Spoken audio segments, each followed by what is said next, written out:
এবারে তাদের এই বডির ব্যাপারে শান্তি থাকে না। দেখবেন অনেক যারা টাকা পয়সাওয়ালা তারা সকালবেলায় যদি জিস করতে যায়, হ্যাঁ, ব্যায়াম করার জন্য যায়, তাহলে কি সঙ্গে করে কুকুর নিয়ে যায়। কেন নিয়ে যায়? হ্যাঁ, যাতে তার উপরে হামলা না করতে পারে, হ্যাঁ, তাতে হামলা না করতে পারে। দেখুন তো, আর একটা রিক্সা চালক ভোর রাতে তো ভোর রাতে রাত 12টায় 12টায় যে কোনো জায়গায় যেতে পারে।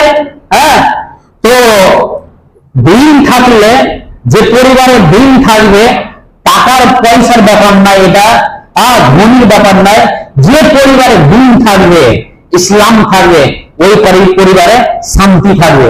যেই পরিবারে দিন নেই, আল্লাযীনা আমানু তাতমাইন্নু কুলুবুহুম বিযিকরিল্লাহ, আল্লাহ বলছেন যে যদি জিকির থাকে, আল্লাহর ইবাদত থাকে, হ্যাঁ, আল্লাহর ইবাদত থাকে, আল্লাহর জিকির থাকে, তার অন্তর সে পোকা লাগা